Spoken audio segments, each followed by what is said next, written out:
నిన్నేనమ్మా.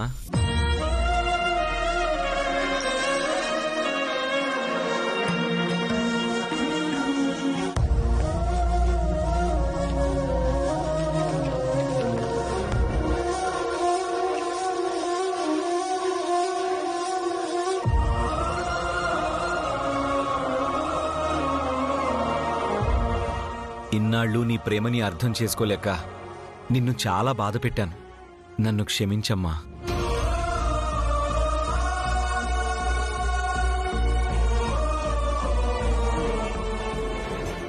శివ,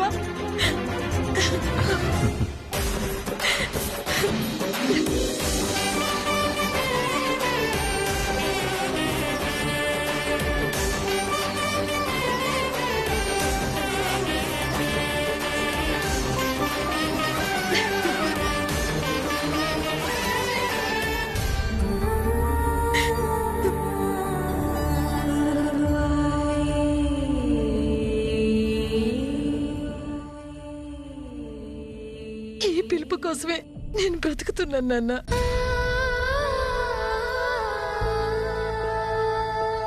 ఇన్నాళ్ళు నాకు చెప్పేవాళ్లు లేక నిన్ను బాధ పెట్టాను. ఈశ్వర్యే నాకు అర్థమయ్యేలా చెప్పింది. ఇక నిన్నెప్పటికీ నేను బాధ పెట్టనమ్మా. చాలా సంతోషంగా ఉందమ్మా. తను పడే బాధను ఆ దేవుడు కూడా తీర్చలేడనుకున్నాను. కానీ మా కష్టాల్ని తీర్చడానికొచ్చిన దేవతవి నువ్వు. నీ మేలు ఎప్పటికీ మర్చిపోలేవమ్మా. ఇది నా గొప్పతనం కాదు మావయ్య. తల్లి బిడ్డల మధ్య ఉన్న ప్రేమే వీళ్ళిద్దరినీ కలిపింది.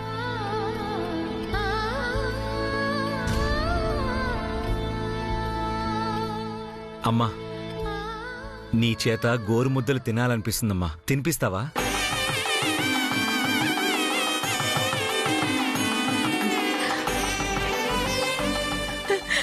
తినిపిస్తానా? నువ్వు కూర్చో.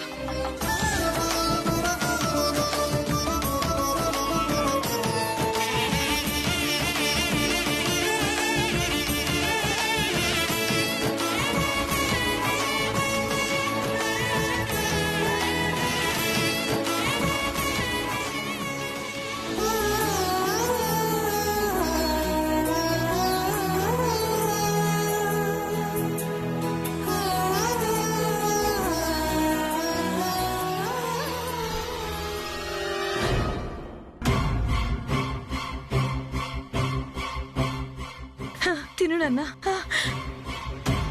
శివ,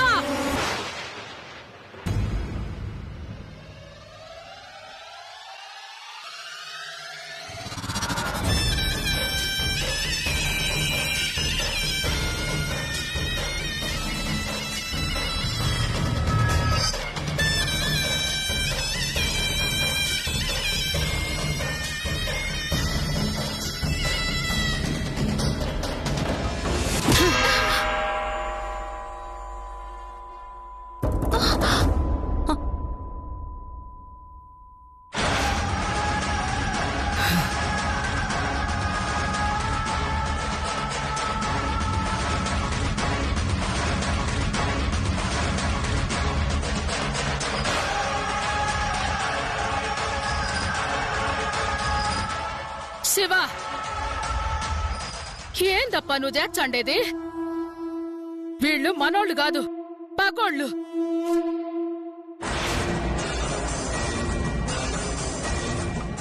మన పతనాన్ని కోరుకునేటోళ్ళు. అది కలిపింది అన్నం కాదు, విషం.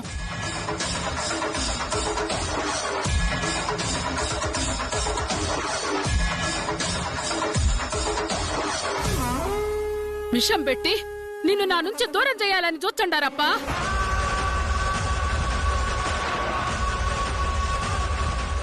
వీళ్ళు చెప్పే మాయ మాటలు నమ్మొద్దు. నీ అమ్మను నేనే నాయనా.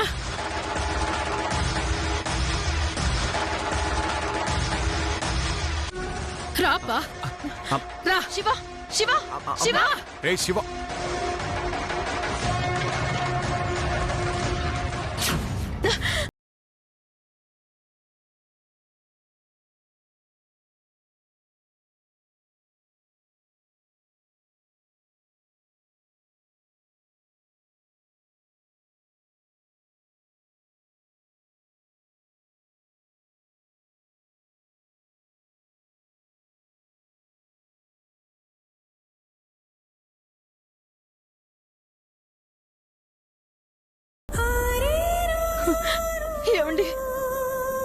శివన్ నా నుంచి అమ్మ జిల్లాకి వెళ్ళిపోతుందండి.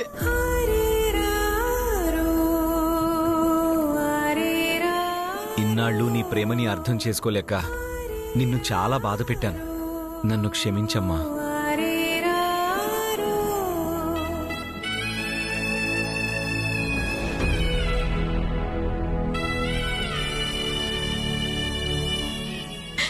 తిను నాన్న. శివ,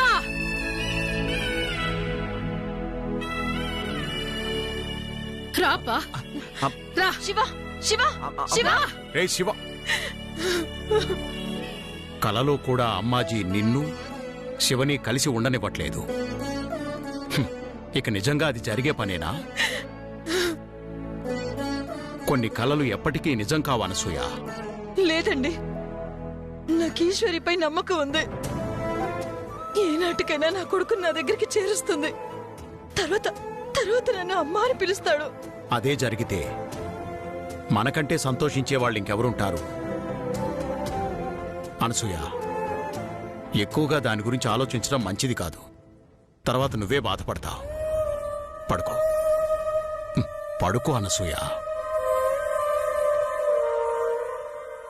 పడుకో.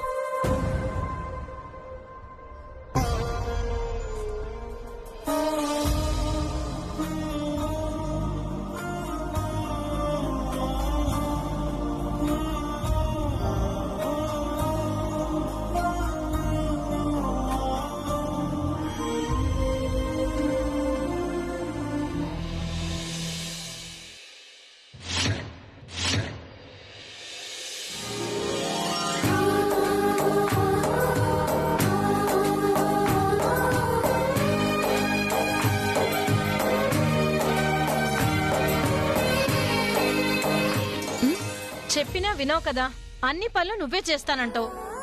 ఇన్ని రోజులు మీరే చేశారు, ఇకనైనా నన్ను చేయనివ్వండి అత్తయ్య. మావిని పిలవండి, అందరం కలిసి టిఫిన్ చేద్దాం. పక్కూర్లో ఏదో అర్జెంట్ పనుందని ఉదయాన్నే వెళ్ళిపోయారు నాన్న. అవునా? అయితే నువ్వు అత్తయ్య కూర్చోండి.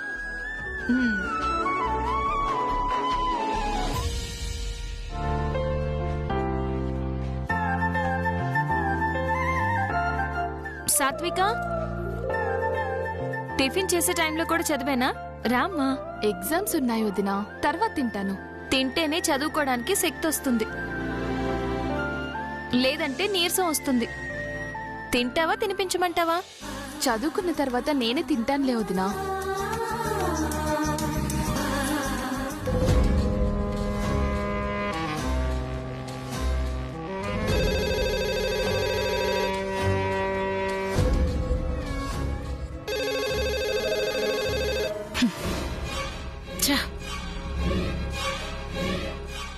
ఈ లాయర్ ఫోన్ ఎత్తట్లేదు. ఒకవేళ అన్నయ్యకి బెయిల్ దొరకలేదేమో పెద్దమ్మా, ఇంకా జైల్లోనే ఉన్నాడేమో. మేయ్, అసలే పిచ్చ కోపంలో ఉండాను. ఇట్టాటి మాటలు మాట్లాడి నా కోపాన్ని ఇంకా పెంచమాక.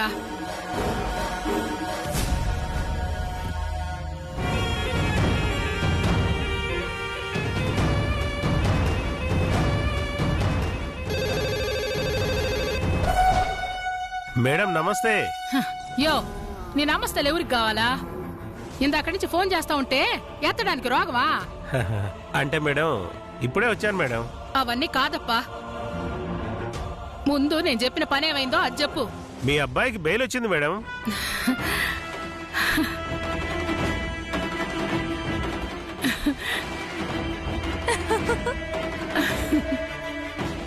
ఏంది? మా ఓబుకు బెయిల్ వచ్చినదా? అవును మేడం, అతను రిలీజ్ అయ్యి చాలాసేపు అయింది. ఎంత మంచి శుభవార్త చెప్పిండవు లాయరు. నేను చెప్పిన దానికన్నా ఎక్కువ దుడ్లే అంపిస్తాను, తీసుకో. Thanks madam.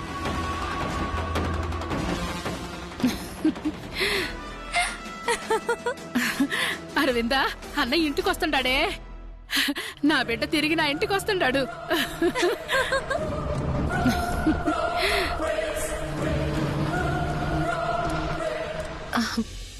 వచ్చారా? నేనే పిలుద్దాం అనుకున్నాను. రండి, టిఫిన్ చేద్దురు. అమ్మని పిలిచావా? ఇంకా లేదండి. ఏంటి ఈశ్వరి ఇది? ఎన్నిసార్లు చెప్పాలి నీకు ముందు అమ్మని పిలవాలని? అంటే ఇందాక అత్తయ్య కనిపించలేదు, ఇప్పుడు పిలుస్తాను. అక్కర్లేదులే, నేనే పిలుస్తాను. అమ్మా, అమ్మా, అమ్మా.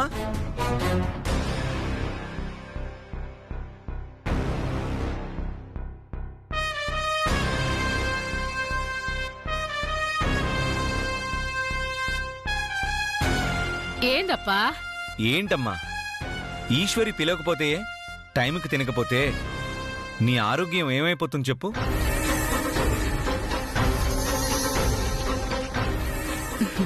నన్ను ఇంత బాగా చూసుకునే మీరంతా ఉండగా నాకేమవుతాదప్పా?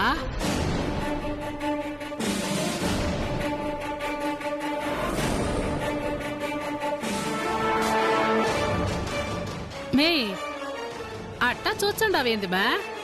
టిఫిన్ పెట్టు అందరికి. కూర్చోండి అత్తయ్య.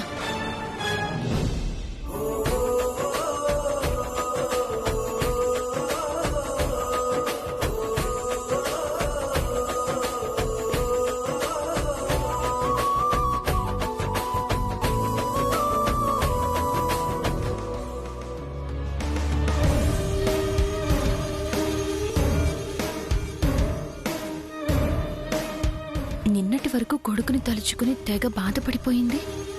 ఇప్పుడేంటి ఇంత సంతోషంగా ఉంది? ఏమై ఉంటుందబ్బా? నా మొహంలో బాధ చూడాలనుకున్నావు కదమ్మా, ఇప్పుడు చూడు నిన్నెట్ట ఆడుకుంటాను.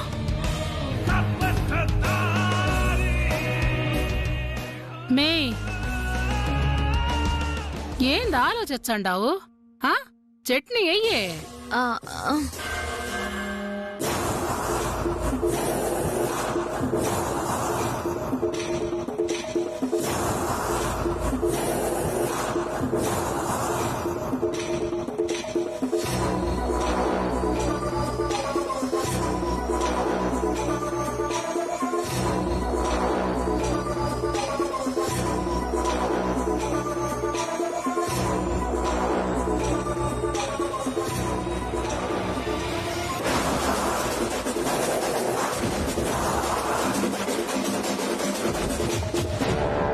అమ్మా,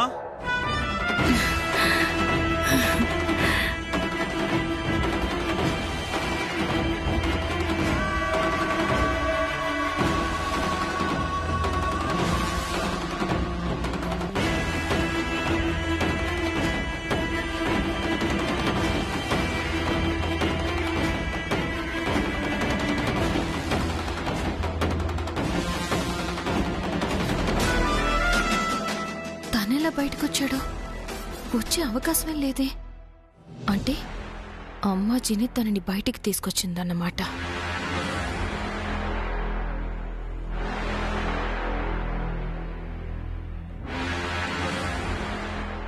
రానైనా ఆగో.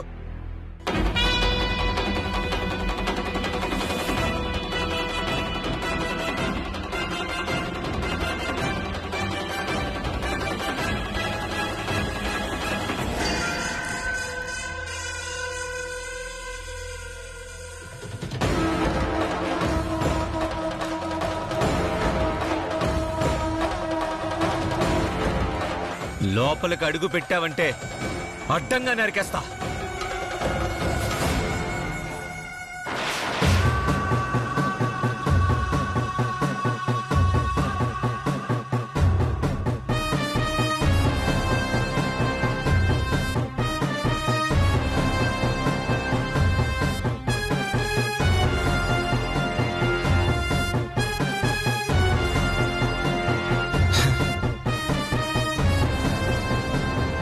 అది కాదన్నయ్య, నేను చెప్పి ఎందుకు వచ్చావురా? మళ్ళీ ఏ మొహం పెట్టుకుని ఇక్కడికి వచ్చావు? పోరా బయటికి.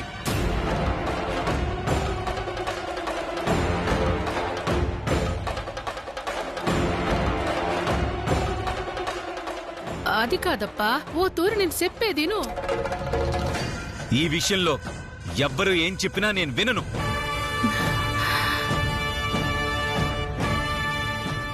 వీడి వల్ల నీకెంత అవమానం జరిగిందో మర్చిపోయావా అమ్మా? మంచికి మారు పేరైన నీకు వీడు చెడ్డ పేరు తీసుకొచ్చాడు. నిన్ను అందరి ముందు తల దించుకునేలా చేశాడు.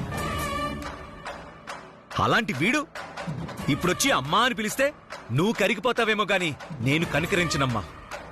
దేవతలాంటి నిన్ను బాధ పెట్టినందుకు వీడి ఇంట్లో ఉండే అర్హత కోల్పోయాడు.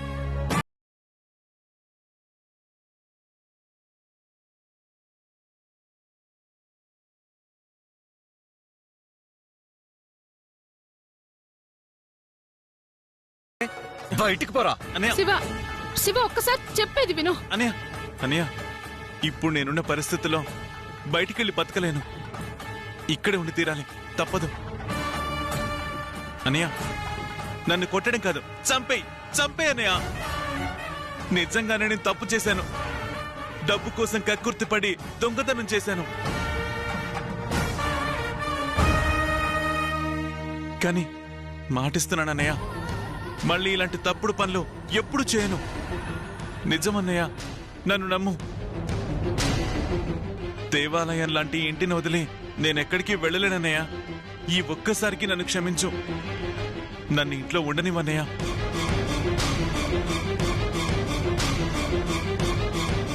కావాలంటే నీ కాళ్ళు పట్టుకుంటాను అన్నయ్య.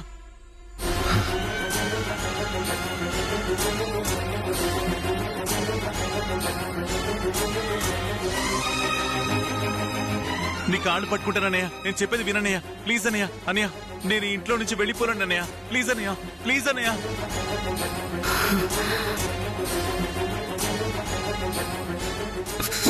నువ్వు కాళ్ళు పట్టుకున్నా కన్నీళ్లు పెట్టుకున్నా నేను కరగను. పోరా బయటికి.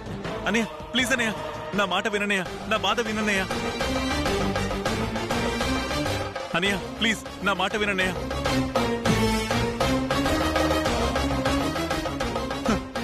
వదినా, వదినా, ప్లీజ్ వదినా.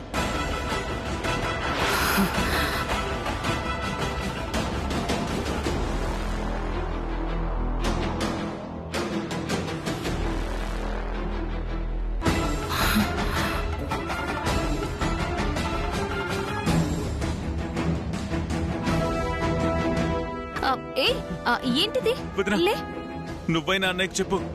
అమ్మ తర్వాత అమ్మ లాంటి దానివి వదినమ్మ అంటారు. ఇకపై నేనే తప్పు చేయను, బుద్ధిగా ఉంటాను. నన్ను క్షమించి ఇక్కడే ఉండనివ్వండి. నన్ను నమ్మండి వదినా.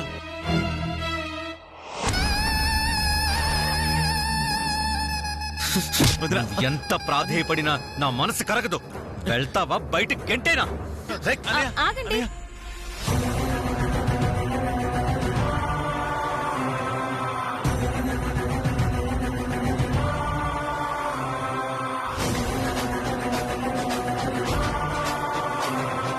నా మాట వినండి, తనను ఉండనివ్వండి.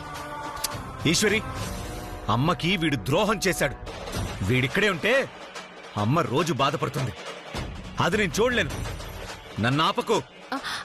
చూడండి, ప్రాయశ్చిత్తానికి మించిన శిక్ష మరేది ఉండదండి. తన తప్పు తను తెలుసుకుని బుద్ధిగా ఉంటానంటున్నాడు. ఓ అవకాశం ఇచ్చి ఇక్కడే ఉండనిద్దాం. అలా కాదు అని బయటకు గెంటేస్తే, మళ్ళీ ఇలాంటి దొంగతనాలు మోసాలు చేస్తే అప్పుడైనా అత్తయ్యకే కదండి చెడ్డ పేరు.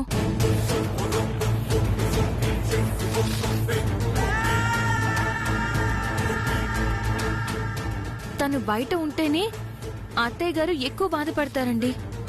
అందుకే తనని ఇక్కడే ఉంచి బాగుపడేలా చేద్దాం. తనకు నెల రోజుల టైం ఇద్దాం. తనని తాను మార్చుకుని బుద్ధిగా ఉన్నాడా సరే సరి.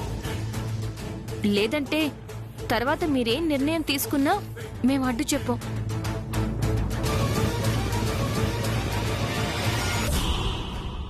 మీ వదిన చెప్పిందని వదిలేస్తున్నాను. మళ్ళీ తోక జాడించావో జాగ్రత్త.